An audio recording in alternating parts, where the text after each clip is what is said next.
here we are for our next Frank Talk with Ellie Hayworth and the ladies at Chashama. First, to introduce my incomparable host, Ellie Hayworth. She is the CEO and founder of Hayworth, a communications consultancy committed to promoting intrepid ideas in art and design. Ellie has grown her business to command a full scope of client services, including PR, content development, business strategy, strategic partnerships, speaking engagements, you name it, Ellie can help you with it. And we are so excited to have two of the ladies behind Chashama today, the founder, Anita Durst, and the deputy director, Hayley Ferber. Anita founded Chashama in 1995, and Chashama supports artists by partnering with property owners to transform unused real estate into space to create and present exhibitions, works, and even site-specific installations. Chashama also provides free art classes for under-resourced communities. So we are really excited to host this Frank Talk with the ladies today.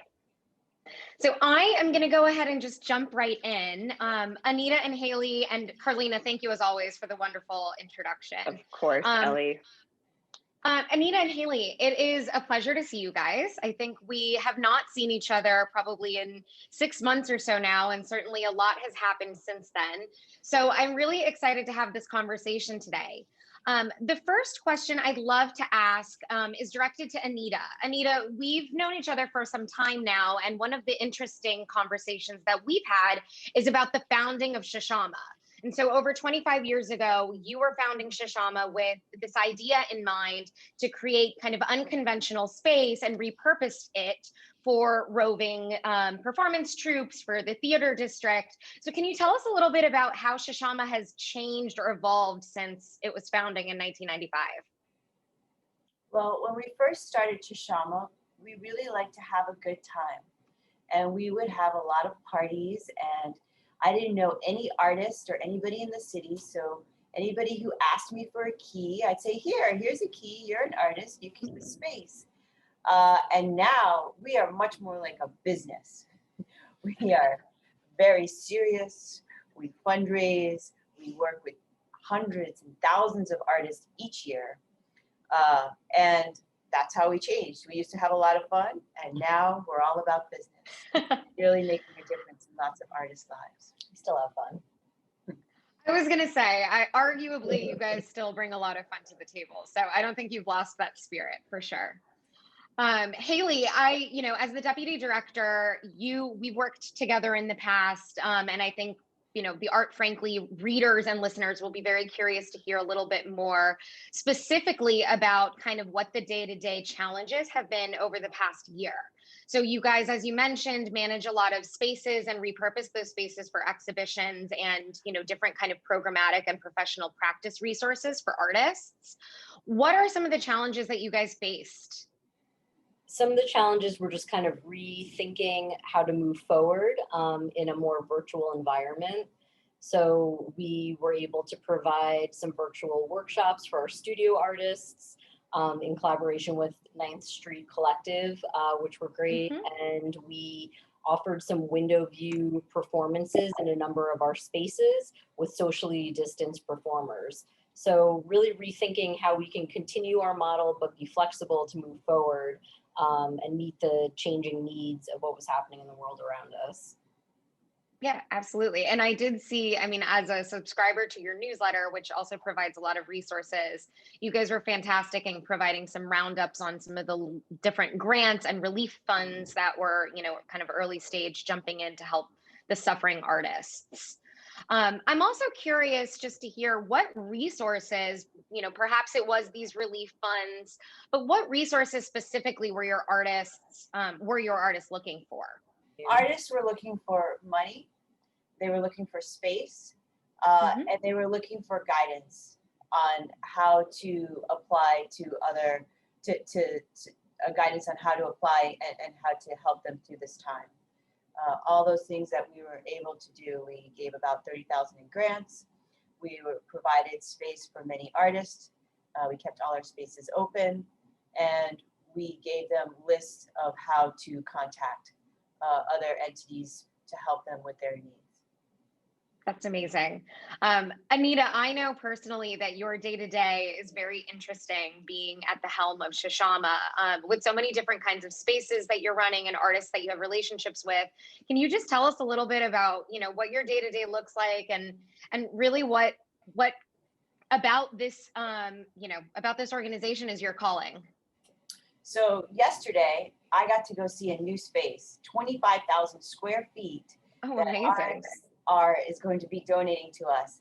So I often go see spaces, and then after that, we take a lot of time in managing those spaces and finding the artists for those spaces, reaching out to property owners to get more spaces, as well as I spend a lot of time fundraising. Yeah.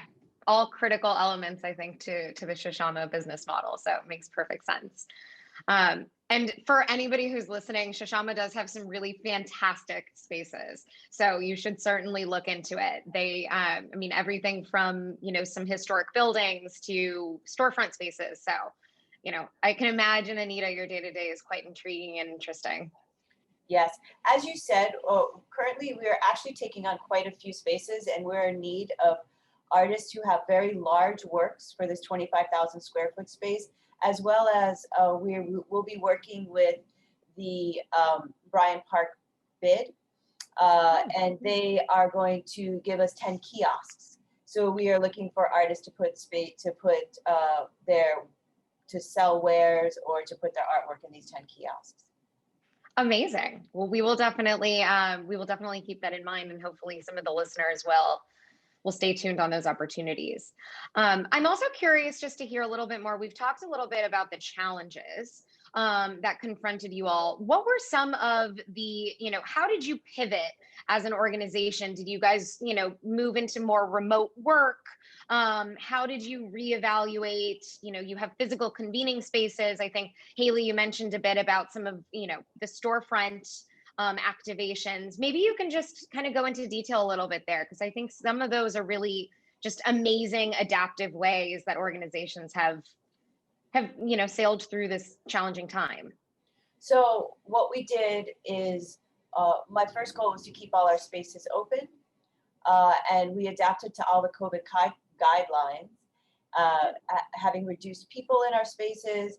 And in the very beginning, what we did was view only from the windows, and now that we're allowed to have people in the space, we allow people to have people in the space.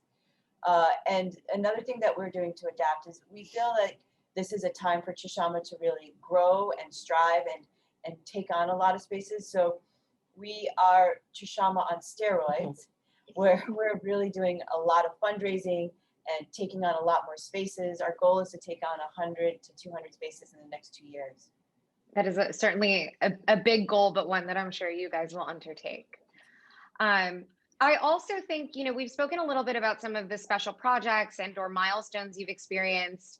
I'm curious to hear a bit more about kind of the culture at Chashama itself. Did you guys revert to a kind of remote work environment? Were you still coming into the office? I'm curious how you managed. We're in the office right now.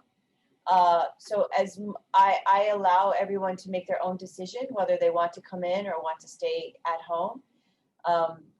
So it's up to each individual. I prefer to work in person. It's much easier for me. So, and all of our artists we just had 5 markets or 8 markets, and they couldn't keep things on the shelves. People are so hungry in New York for activities and unusual experiences that many of the artists that had these markets had to go out and find things from other people because they ran out of stock completely. So it's really, I feel like that though, the pandemic is here and we take as many precautions as possible, I prefer to keep the in-person and for us to work as much together. And it seems to work out where some people are in the office and some people are remote. So there's, plenty of space to do what we have to do. No, absolutely. I'm curious to hear, we talked about your day-to-day, but from a professional practice standpoint, a lot of Art Frankly's users, readers, and listeners are looking for professional practice insights. And even just getting to know you guys personally, what is one thing that you do every day that you feel kind of keeps both the business afloat, but also keeps you afloat as, you know, as a professional in the art world? One thing that we do every day is we check on our spaces. We have 40 locations, and we try to keep tabs on all the spaces, and the artist is something either I do or another member does, but we're always keeping tabs on our spaces.